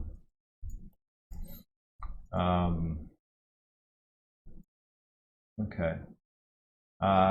So I have that. And you'll notice that I did not, I'm gonna just delete these because I have the proper chains that are named properly. Everyone knows how to name a bone, right? So that's not a big deal.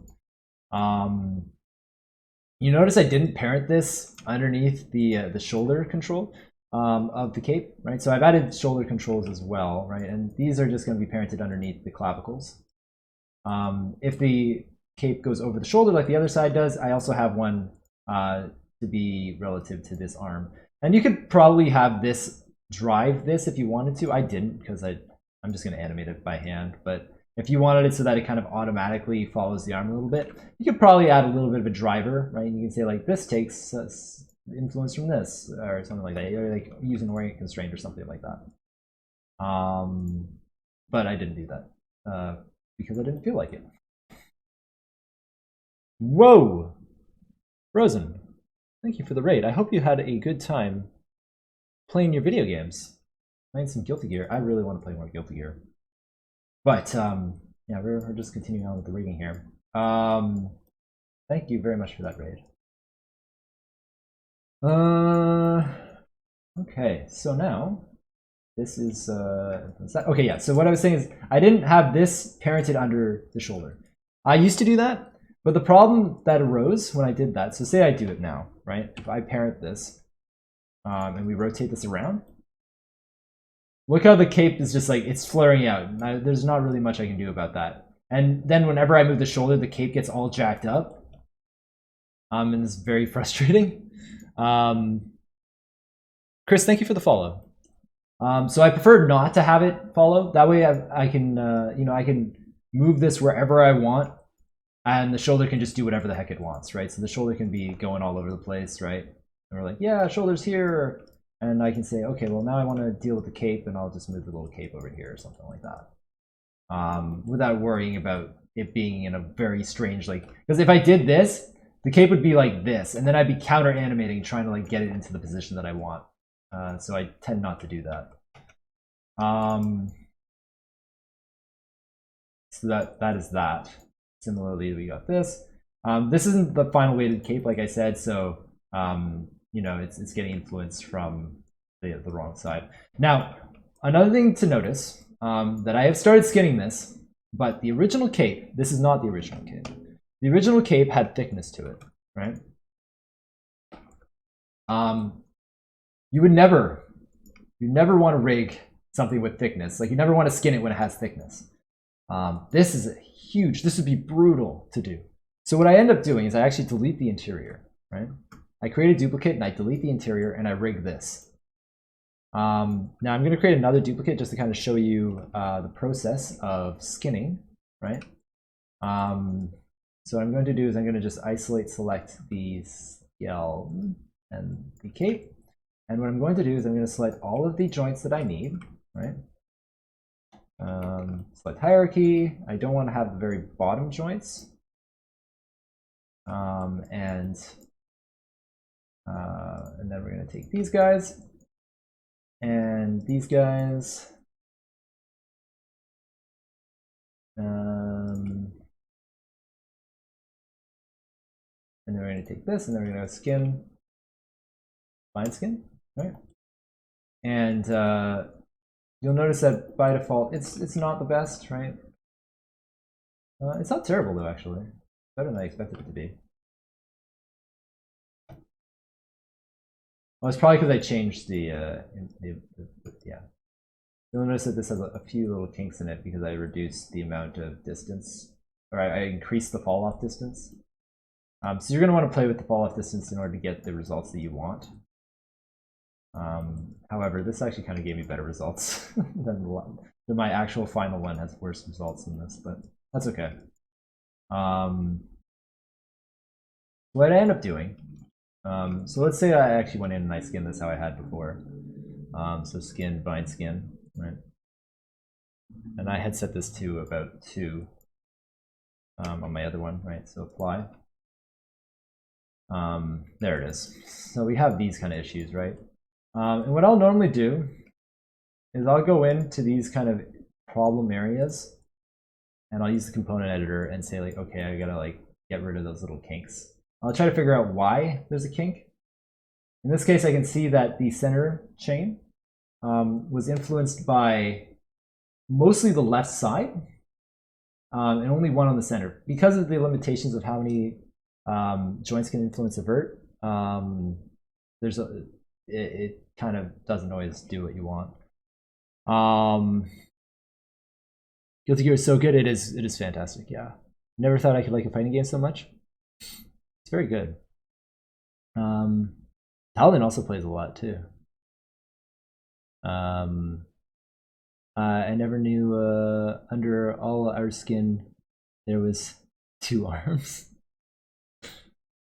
Yeah, Talden is very, very good at the Guilty Gear.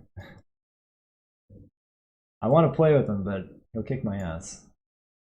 And that wouldn't be very fun for him, now would it? Okay, so now I can see that what I want to do here is I want to have more influence on the from the center area. So I'm going to get rid of, in this case, 8, because 4 and 6. Oops, that's not what I wanted to happen. 4 and 6 are influenced here, and then all of a sudden 8 comes into play. So I could probably get away with not having that just yet. And then we can take some influence from Cape 4, about 0.1. There. That gives me a better result, right? And you would basically go through the whole thing on both sides, getting rid of these little kinks in the cape and trying to sort those out. Similarly here, right? So we see like, okay, we got this extra 8 influence. And we want to probably reduce that. So we want to get a 4 influence from R. So you're going to do like 0.1 there. That's a little bit better, right? Game is beautiful. You can play with me anytime, stuff. I will pick someone else I don't normally play. Sounds good. Although don't feel like you have to handicap yourself. Like, I don't care about losing the game. I just don't want the game to be boring for you. I always worry about that when I'm playing a game with someone because I'm not very good at the game. At the video games, I'm very bad. I would love to be very good, but I just don't have time to get good. You know how it goes, right?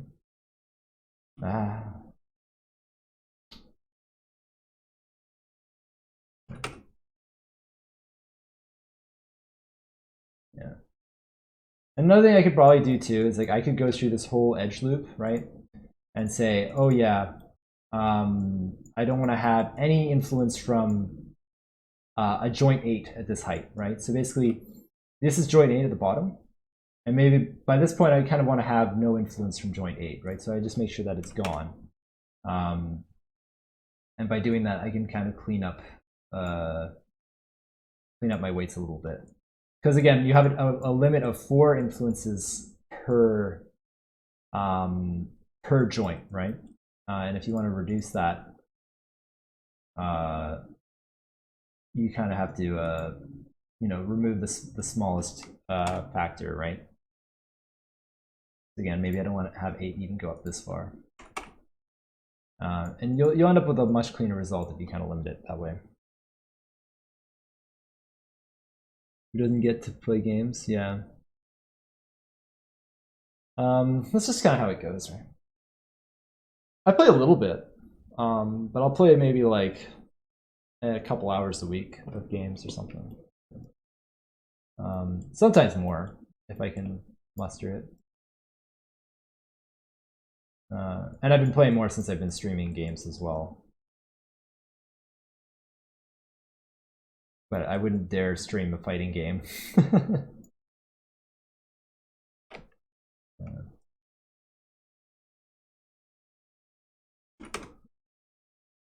By the way, did you see anything during E3 that caught your fancy? I didn't even watch E3. I didn't watch E3 because yeah, the E3 is just so long, and it always has so little that it's just showing, right? Anyway, so that is the cape, right? I hope that goes over enough. If you guys want to ask anything specific about the cape, just let me know, and I'll go over it. But that's essentially it. It's just an FK chain, nothing fancy. All I'm going to be doing is I assign FK joints to this. So basically, you'd be animating it one joint at a time, and we'll see that when we're going into the animation, like how I'm using the cape. But it is just FK controls, nothing fancy, right? And I would also go in and make sure like this. See how this is influencing up here? I don't want that. I would remove all that stuff. So basically, it's just all it is once you skin it, is you go and you move each joint. And you're like, where do I not want this to move things? And then if there's an area where it's not moving at all, and it just suddenly cuts off, like this moves a lot and this doesn't move at all, that looks a bit weird. So maybe I'd blend this a little bit. And it's just stuff like that. You just go through one joint at a time. You skin it without thickness and want to add it. So once you want to add thickness, all you do is you take your original cape, right? We're going to hide our thin cape, and we just go skin, show, isolate, select. That's selected in this case because I'm just isolating the view, right? And I would select all the same joints again as before, right? Select hierarchy, remove these little extra joints. Boom. We're just going to select all of the ones that we want to influence.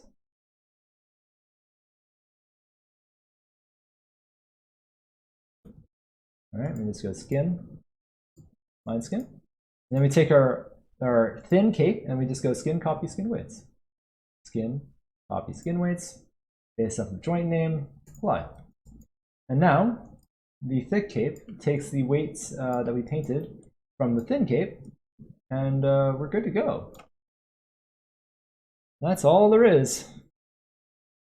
Now, you will notice sometimes that if for like very extreme angles, you're going to start getting some clipping, right? Don't worry about this so much because game engines don't render back faces. So even if this happens a little bit, you're not going to see it because back faces aren't rendered. So yeah, don't worry about that. But it does happen at very extreme angles. And you can, of course, like, you know, work it out. And by work it out, I mean like, you know, play around with the other joints until they're in a position that they don't look weird, right? Right. So basically, anyway, when you're animating, you kind of have to move everything, right? If you just move one joint, it's not going to look right. Because that's just how it is. You kind of have to move everything in order to have things look correct, right? And that's it. That's it. So that is the main body portion of creating a rig, right? There's one more thing that I want to bring up for the body portion. So let me hide my screen.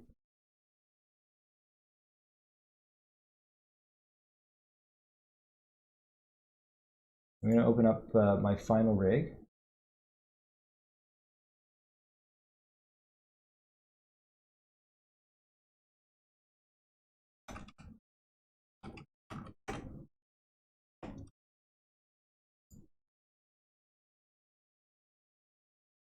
Actually, there's two more things I want to bring up.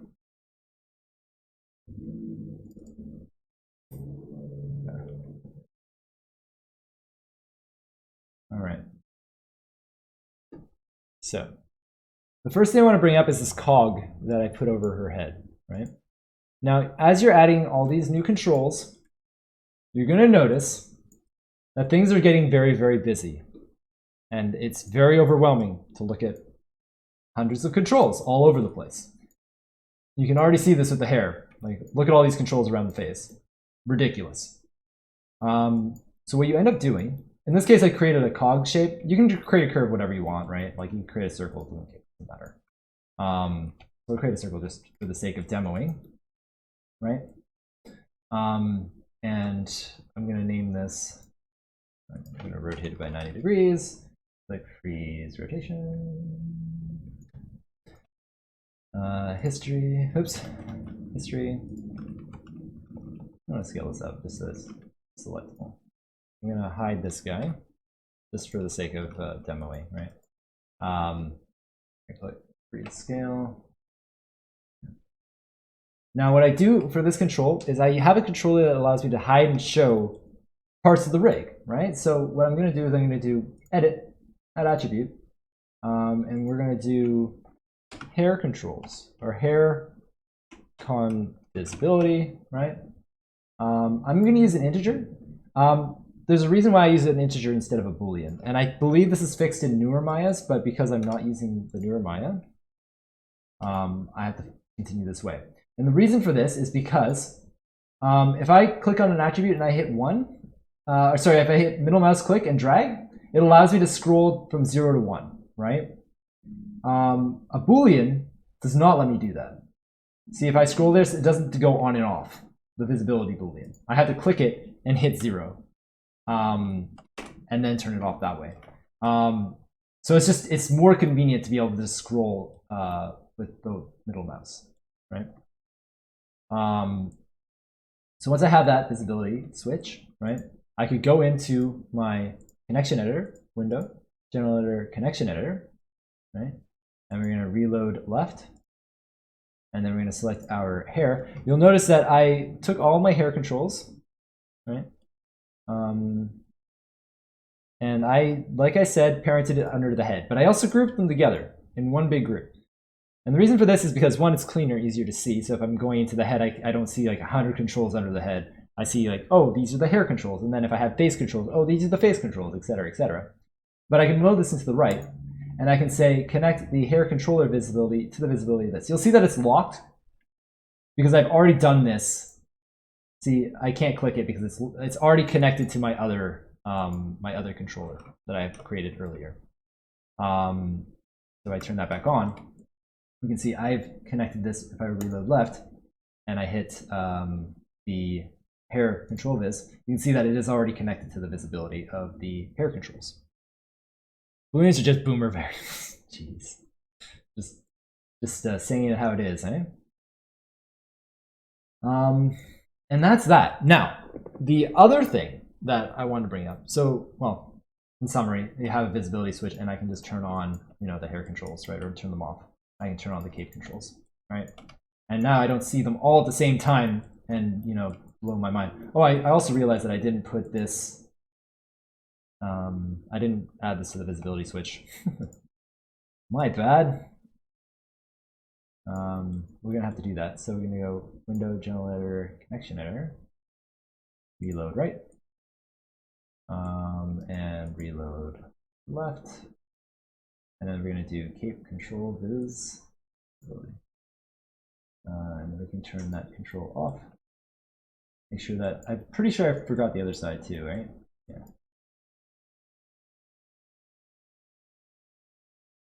Oh, and also the cape collar. Yeah. And then similarly on the other side.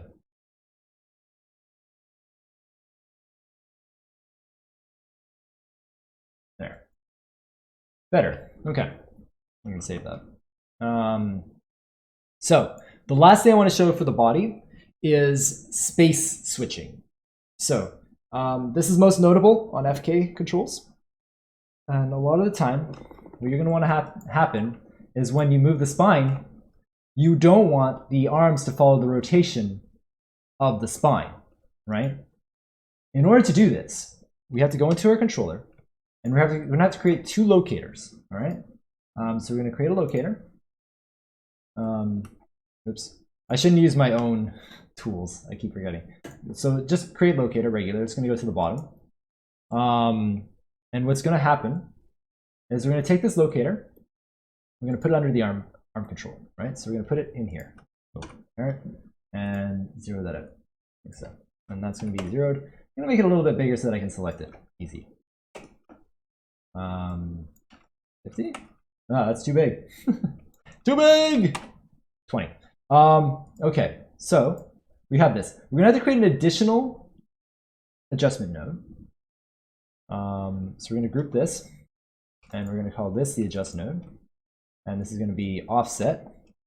When I have two parents, I usually call the other one offset. And then above that is an anchor joint if it's being pinned to something. And we've covered anchor joints or anchor groups already. So we have our locator, and then this is going to be loc upper arm local.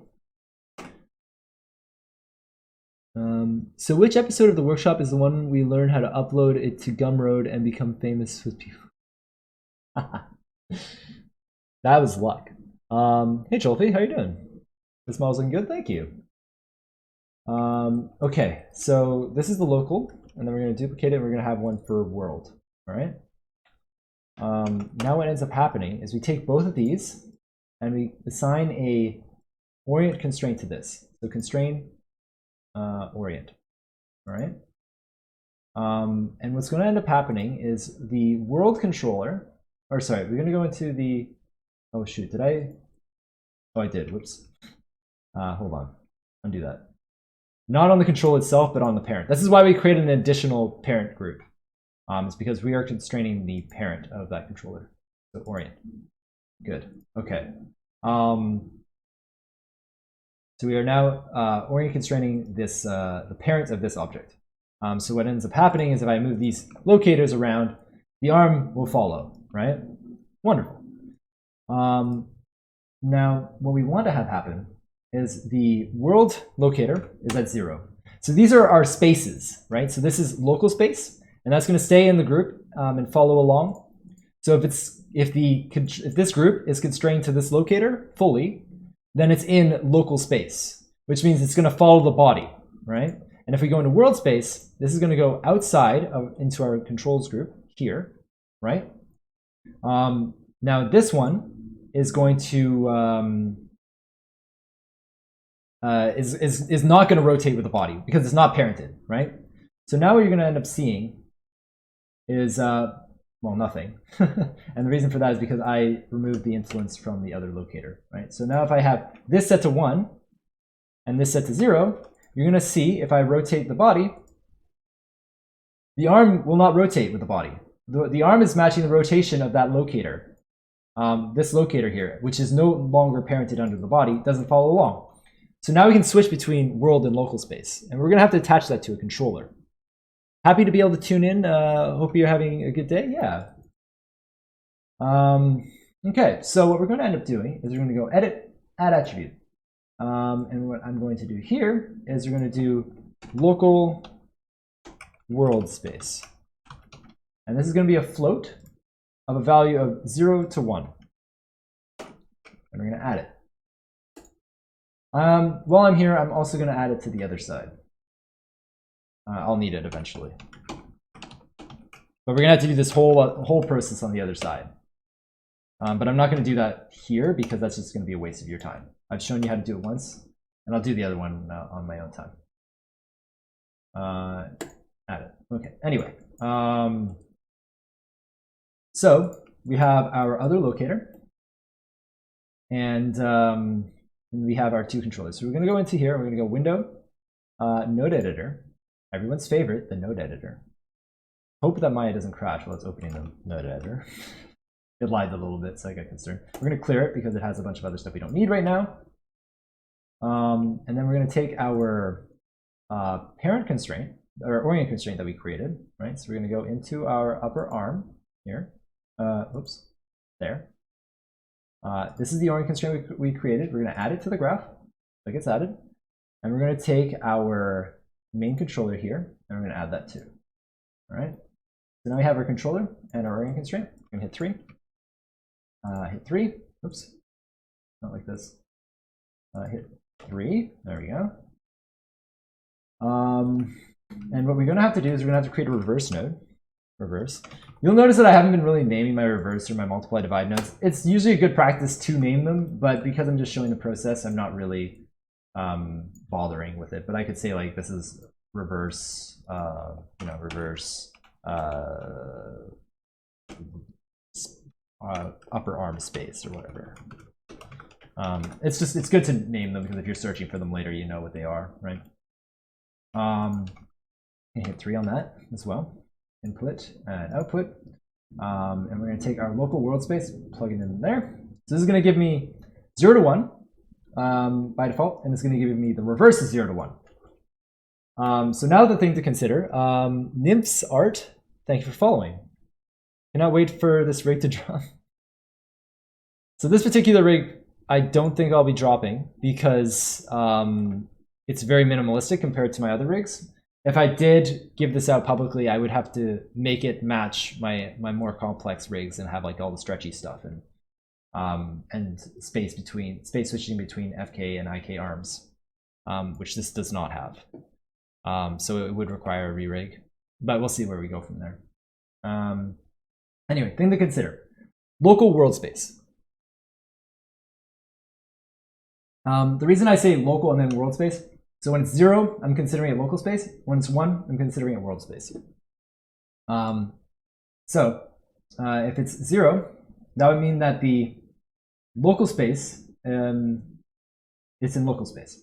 So that means when this is 0, local space has to be 1, which means I need the reverse of this.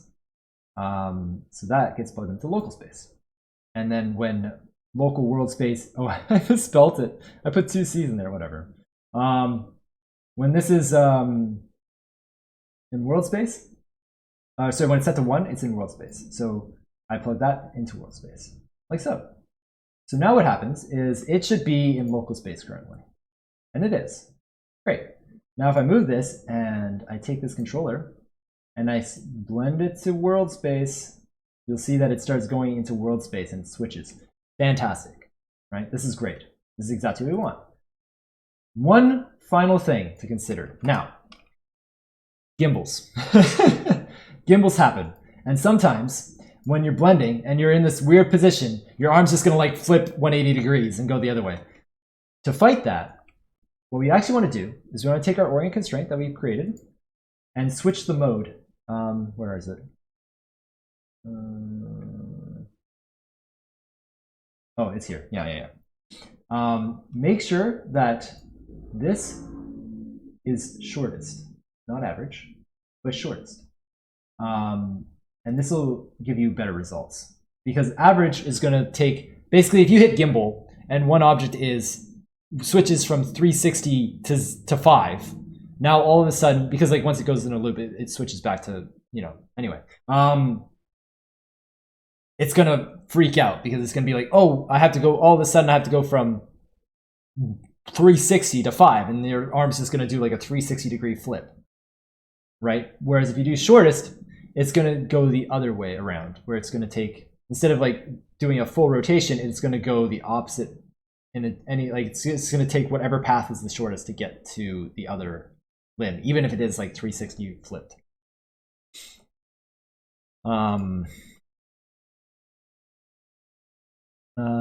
Would you happen to be aware of any supplemental rigging material one may read to couple along with the vid? Not specifically. You want to get into like everything that I've told you. If you want to get into like everything that you have here should give you what you need to make space switching, right? Because we've done an FK arm and an IK leg, right? So all you do is you do the same thing you did on the leg on the arm, and the same thing you did on the arm on the leg. And when you have 2 joint chains driving your main chain, then you can just have, like we did with this arm here, you can have basically a space switch, right? The same space switch that we created, you do that for the FKIK. And all you're switching between is, instead of switching between 2 locators, you're switching between 2 joint chains that are driving the main chain. And And that's it. So everything that I've taught you here is everything that you require to make FK switching and IK switching. The only thing that we didn't cover is a stretchy rig, right? Stretchy rigs are more complicated. And I don't really know any particular advice for those. I figured it out basically by just from people that I talked to at work, and they didn't even teach me it directly. Essentially at work, someone said, oh, this is how you make a rope rig. And I was like, oh, that's a pretty neat rope rig. I bet I could use that to make a stretchy rig. And I just use the same rope rig in the arm, and then I can just enable and disable it. And then when it's enabled, it's just you're blending to the stretchy rope arm rig, right? So anyway, things can get a little bit crazy. If you just want stretch and not bendies, that's easier. Essentially what you'd have to do is you'd have to create a curve that's pinned to the pelvis and to the foot. You can get the length of that curve. I forget what the node is called, but if you look it up, you'll probably find it. There's a node that gives you the length of a curve. And based off of that length, you can change the scaling of your joint chain, right? So you can say like add a position offset to your leg based off of the length of the curve, and you know what the curve maximum length is, which is the default length. And if it extends past that, then the leg starts stretching. But yeah, I learned, like, if you want to really get deep dive into rigging, I highly recommend looking at Pluralsight. Their rigging tutorials are very solid. I learned a lot from them. And a lot of this is regurgitated information from them. But that is it, everyone. We have done the body controls. I'm thinking next week we should do faces. What do you guys think? Do we want to start faces right now? I don't think it's a good idea because we're not going to get to the end of it. I'm thinking next week we should probably do the face tackling. And that will give me some time to prep as well. Sword break. Sword, like, there's really nothing interesting about the sword. The sword is just like, you can put a couple bones in it and then just, skin it, right? It's nothing fancy. What you might want to do, I guess I could talk about quickly. Eluk is now following. Thank you for following.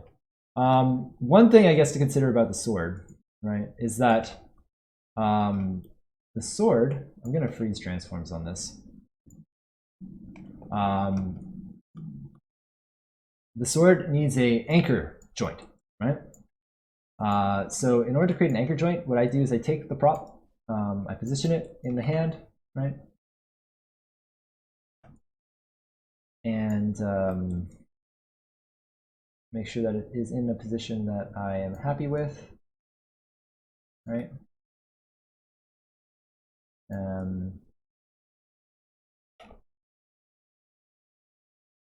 Boom. And with that in place, actually I might want to make it go the other way because the cloth is there at the bottom, and I think that would look nicer, but it doesn't really matter all that much. And then what I do is I take a joint like before, and I constrain this, so constrain parent, that joint is in the it, and then I do BIP 001 weapon anchor R, and then I just parent that underneath the hand controls. And what I might sometimes do, for the sake of games,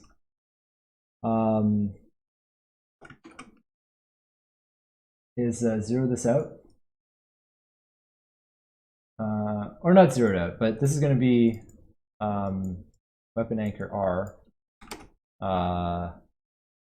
This is going to be like, I don't know. I'll probably prefix this with something else, like I'll just say anchor again, whatever. Anchor, weapon anchor R. And the reason why I do that is because I don't want to have two joints with the same name. But this one's parented underneath the root.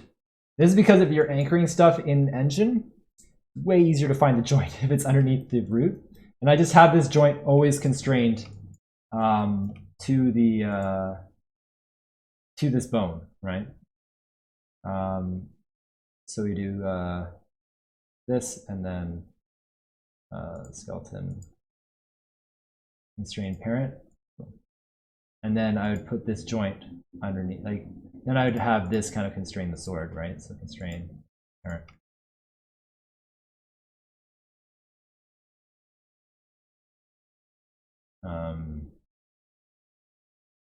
Something weird happened there.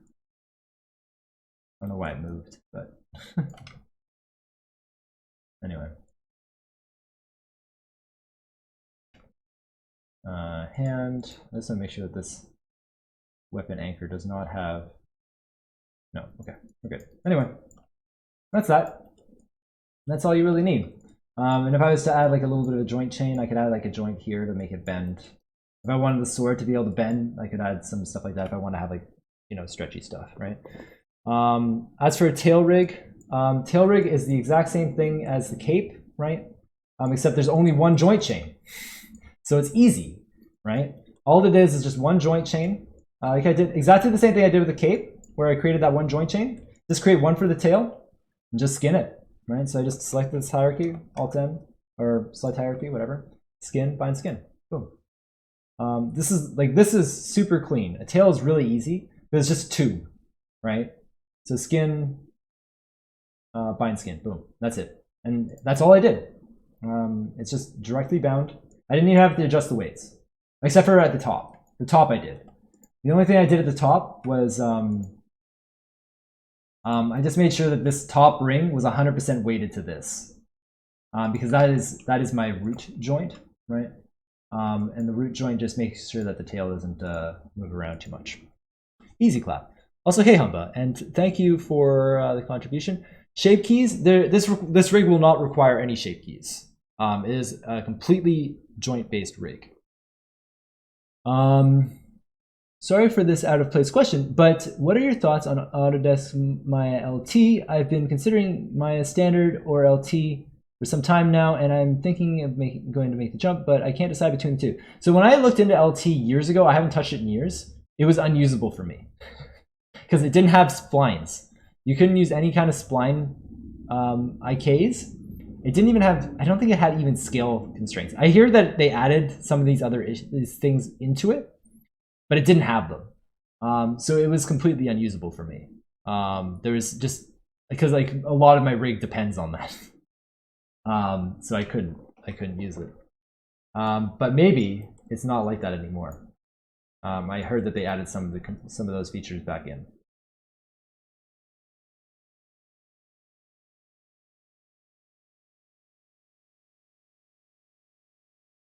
Yeah. Just by my Andy, there's also that. And where's the controller for the personality?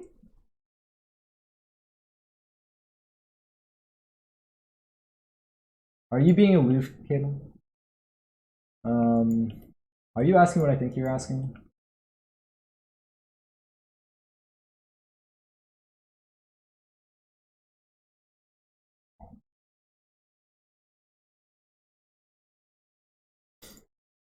Okay.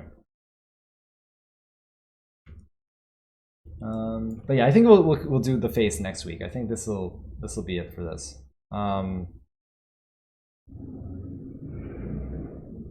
Yeah, I've covered everything that I think is important. If there's anything that you still want to ask, now is the time. I'll give you a minute.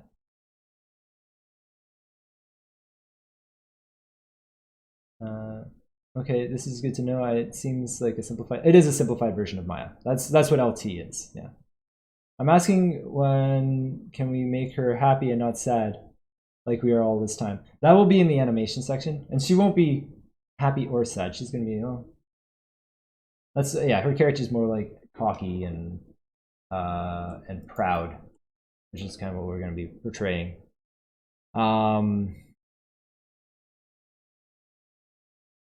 Okay, so yeah, animation will be not next week, but the week after, because next week we're going to be covering the face.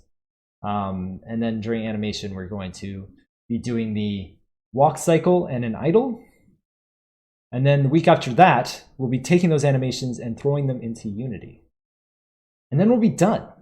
Well, maybe I'll do one more week after that where we go over like presentation and stuff. But we'll generally be done. Yeah. So I hope that was good. Haha, funny Cable. All right. Anyone watching the VOD, I hope you have a good rest of your day. As for the rest of us, we're going to just vibe and enjoy working on some other stuff for a little bit. Yes, comedian.